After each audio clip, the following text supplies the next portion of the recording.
হাজারো হাজারো লক্ষাধিক মানুষের ভিড়ে দেখেছিলাম তোমায়।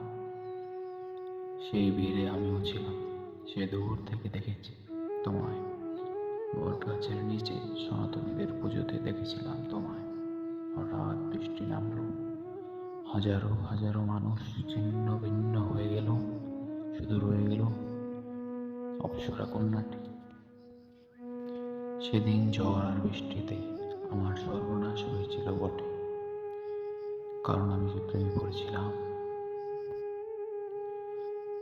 তার চোখে যেন লাগে না কাজল, ভ্রু দুটি মায়াবী যৌবন, আঁখি জলে ভেসে দুধে আলতা, ওই দুটি অপরূপ কপল। নয়নের মনির অতল গহীনে ডুবে হই আমি বারবার পাগল।